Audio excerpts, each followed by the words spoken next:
My girlfriend's lover pushed her face into a cake and drove a piece of metal into her eye. So I withdrew from her insurance, and now she blames me for being blind in one eye. The day I discovered my girlfriend's betrayal, she was in the emergency room with a piece of metal stuck in her eye. And believe me, that wasn't the most shocking part. They're calling me evil, cruel, saying I ruined a young woman's life, but I disagree. Everything that happened was entirely her fault, and if anyone should take responsibility for her losing her eye, it's the lover, not me. Veronica and I were together for about 5 years before we moved in together. She wanted to move out of her parents' house, and I had enough space, so she came to live with me. We spent 3 years sharing expenses, cooking together, planning a future. It wasn't a perfect relationship. My girlfriend's lover pushed her face into a cake and drove a piece of metal into her eye. So I withdrew from her insurance, and now she blames me for being blind in one eye. The day I discovered my girlfriend's betrayal, she was in the emergency room with a piece of metal stuck in her eye. And believe me, that wasn't the most shocking part. They're calling me evil, cruel, saying I ruined a young woman's life, but I disagree. Everything that happened was entirely her fault, and if anyone should take responsibility for her losing her eye, it's the lover, not me. Veronica and I were together for about 5 years before we moved in together. She wanted to move out of her parents' house, and I had enough space, so she came to live with me. We spent 3 years sharing expenses, cooking together, planning a future. It wasn't a perfect relationship, but it was stable, peaceful, full of habits that seemed permanent. I had a good job at an engineering firm. I'd learned from experience never to blindly trust the public healthcare system. My mother suffered for months with absurd medical delays, and I swore I wouldn't let anything similar harm me again. So I bought private health insurance. It was expensive, yes, but it covered emergencies, constant checkups, and preferential care. Out of affection, or perhaps a sense of responsibility, I also included Veronica in the plan. She was a charming woman. She had that calm, sweet way of speaking, capable of diffusing any irritation. And she was beautiful and knew it.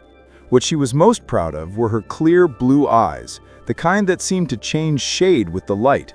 She always wore makeup to highlight them, and when she looked at me that way, it felt like the rest of the world disappeared. I liked walking beside her and noticing how people followed her with their eyes.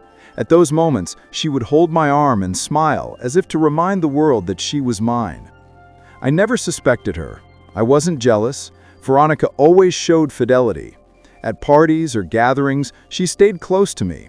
She said she didn't like being alone because some men got too close, and I even found that endearing. From her group of friends, Carla was her confidant. Sometimes we went out with them, and I liked both of them. They were normal, hard-working women with no drama. Nothing gave me reason to suspect anything. So when one afternoon Veronica told me she was going to a birthday party at the co-working space where she was helping with preparations, I didn't see anything strange. I had a lot of work that night. We were finalizing an important project, and I intended to get a head start on reports. Besides, I'd already been to several of her friends' birthdays. I wasn't willing to spend hours listening to the same conversations.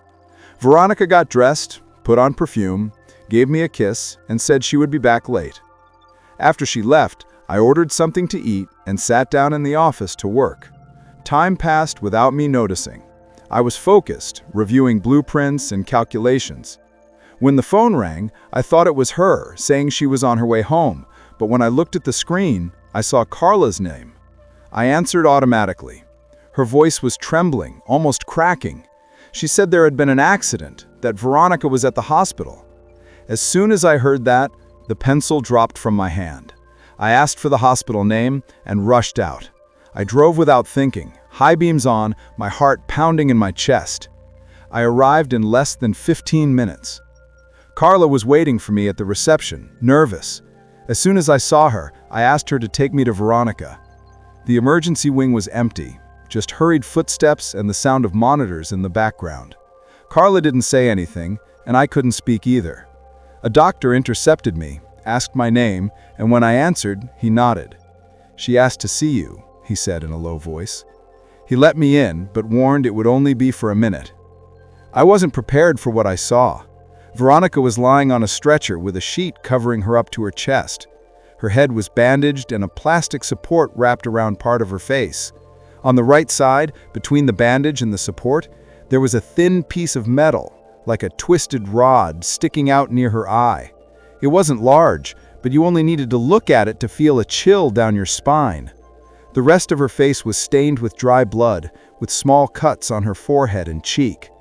She tried to move when she saw me. She managed to say my name, but the pain made her groan. The doctor asked her not to move.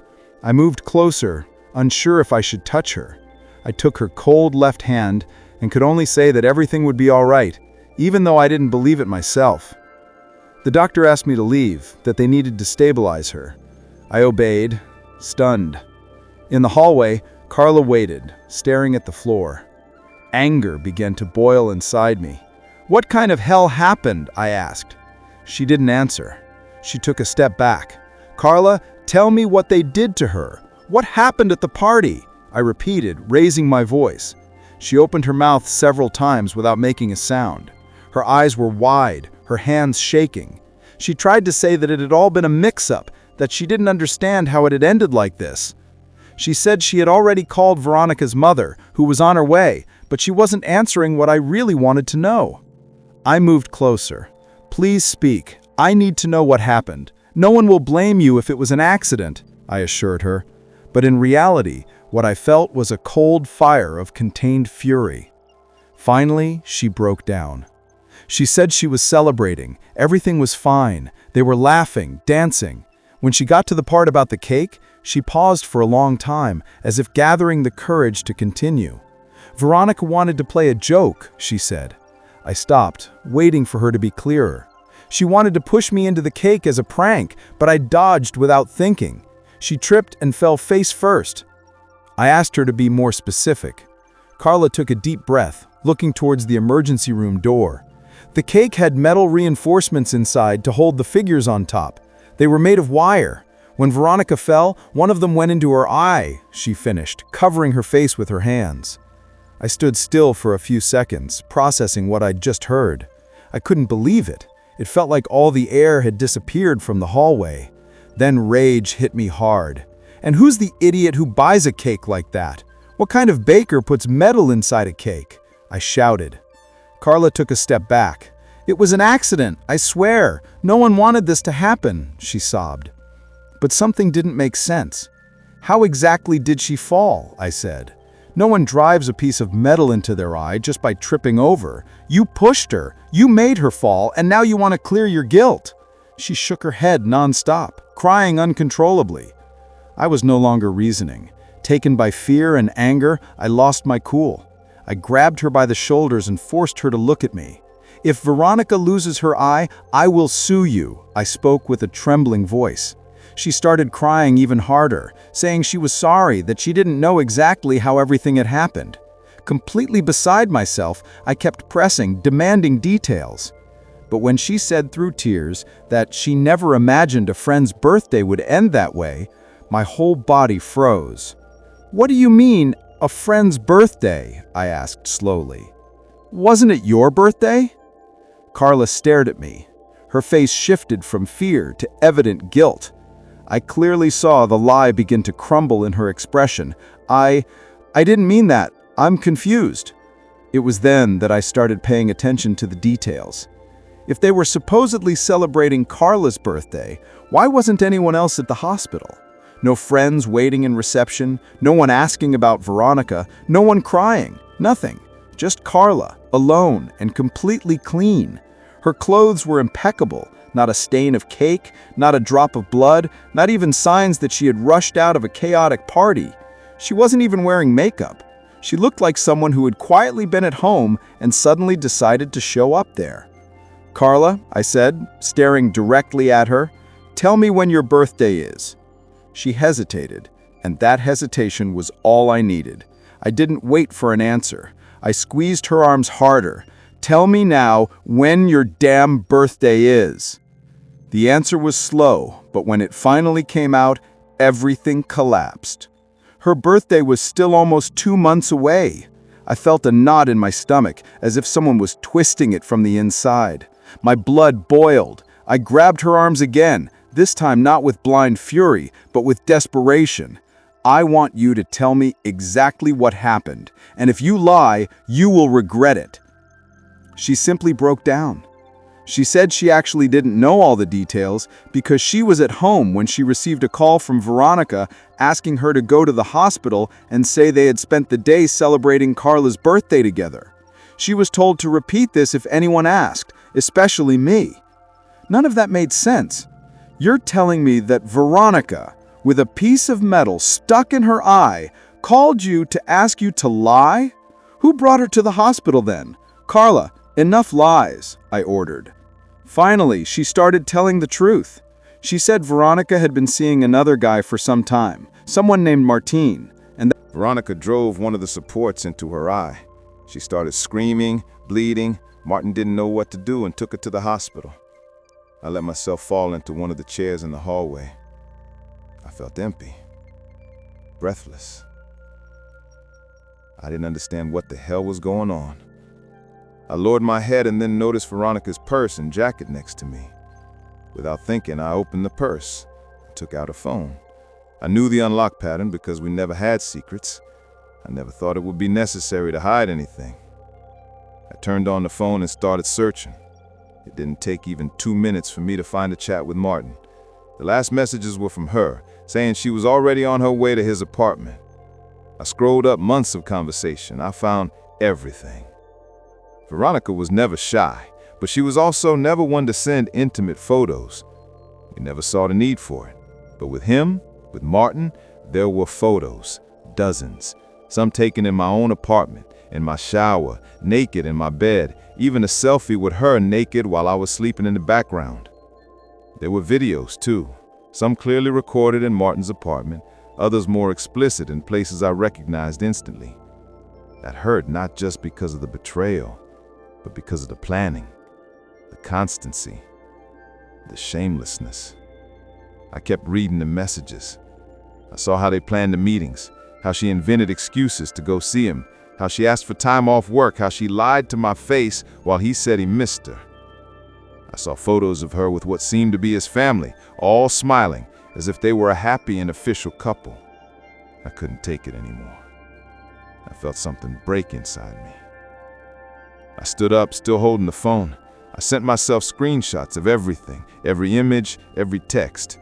Then I left without looking back. Carla ran after me, asked where I was going. "To my house," I replied without stopping, "and tell your friend that it's over." Carla stood at the entrance shouting that I couldn't leave Veronica alone, that she was in bad shape, that she needed support. "Then let her call Martin," I replied without turning around. If he loved her as much as it seemed in the messages, he never would have left her alone in the hospital. I kept walking to the car, but as I was about to get in, I heard my name from afar. I turned with disgust and saw Veronica's mother running desperately. She reached me, out of breath. "What happened?" she asked. I had no patience or compassion left. "Veronica cheated on me," I said coldly. "Her lover pushed her head into a cake full of metal. Now she's in the emergency room." I didn't wait for a reaction. I turned around and opened the car door. She still shouted my name a few times, but then ran into the hospital. I sat there, without starting the engine. I watched people coming and going. No one knew what had happened. No one had any idea what was going on behind those walls. And then it hit me. I was about to pay for expensive, specialized medical care that she would receive with my money, with my insurance. And that wasn't fair. I took out my phone, called the insurance company's emergency number, and asked them to remove Veronica from the plan. I said we were no longer together, that the relationship had ended, and that I would not honor any medical expenses in her name. Since everything was in my name, the procedure was immediate. Then I drove to my apartment. I tried to go back to work, but it was impossible. My mind was a mess. I received several calls from Veronica's mother, but I didn't answer. Instead, I started gathering her things. We weren't a couple anymore. She didn't need to stay in my space. I collected everything: clothes, personal items, documents, books, even her bathroom things. I left everything organized in the living room. The next day, I would take everything to her parents' house. That night, tired of receiving notifications, I turned off my cell phone. I didn't want to know anything else. I lay down for the first time in years. I slept completely alone, with the door closed. The next morning, before going to work, I decided to stop by Veronica's parents' house. When I arrived, no one was there. I presumed they were all still at the hospital, or perhaps hadn't returned home since the night before. I left Veronica's things in the backyard because I knew where they kept the key, and I didn't want to enter without permission. I felt a strange relief leaving those bags there. It was like removing something from my life that no longer had a place. Then I tried to concentrate on work, although I could barely look at the screen without reliving everything in my head. In the afternoon, I needed to turn on my cell phone to resolve something for work, and almost immediately it started ringing. It was Veronica's number. I hesitated, but answered. What I heard was surprising me more than it should have. It was her. "Honey, where are you? Why'd you leave me alone here? I need you. Please come back," she said in a strange voice, something between crying and pain. I didn't answer. I stayed silent. I heard an odd groan then. I suppose it was from the pain in her right eye. It sounded weak, as if she was speaking with half her face numb. I know what I did was wrong, but it was a mistake. Just one mistake. I need you. Don't leave me now that I'm like this. I know you love me, and I know we can get through this. I beg you, don't leave me alone in this. It disgusted me to hear her speak that way, as if nothing had happened. As if I didn't see her phone, the photos, the videos with that guy. So I replied bluntly, "I've seen everything on your phone, Veronica. Don't come with stories. You even met your lover's family.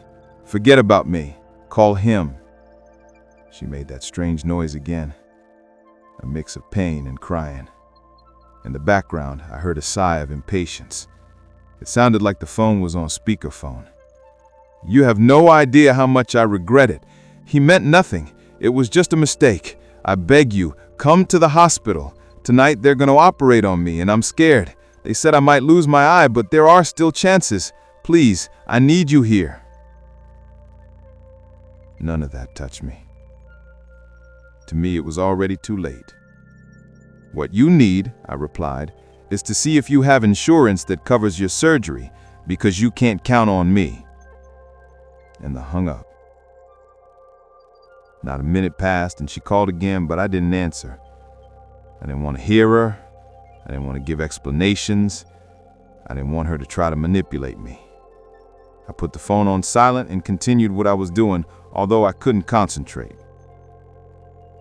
About an hour later, messages started coming in from everywhere, from her mother, her father, even her friends, all asking me to call the hospital to resolve the insurance issue, that only I could help. Carla even sent an audio saying that the surgery couldn't be done because the insurance had refused to pay. They had already warned that without authorization, they wouldn't touch her, and that the operation cost a fortune, in her words. I only replied, "That's not my problem." I ignored the rest. That night, Veronica's father showed up at my apartment. He knocked several times until I opened. I didn't let him in. I stood in the doorway, prepared in case he got agitated, although he didn't seem like that type of man. "Listen, son," he said. "I understand you're hurt.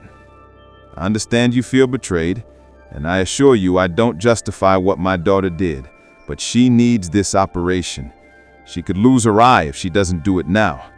It's only a matter of time. We can't raise that money. But if your insurance covers it, I swear we'll pay you back later." I didn't believe it for a second. I knew that even if they had good intentions, they could never afford a surgery of that magnitude. Furthermore, in my mind, the idea of us no longer existed. Veronica and I were nothing anymore.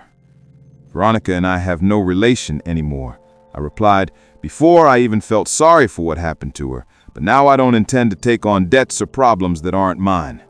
Stop calling me and coming after me. She decided to cut me out of her life a long time ago. Let her face the consequences."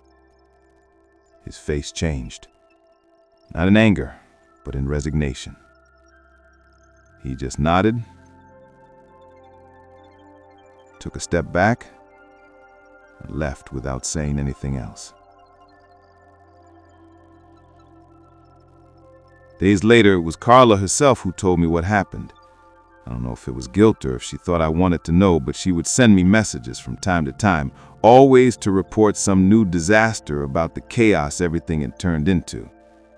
According to her, Veronica's parents tried to get the money for the operation in every possible way.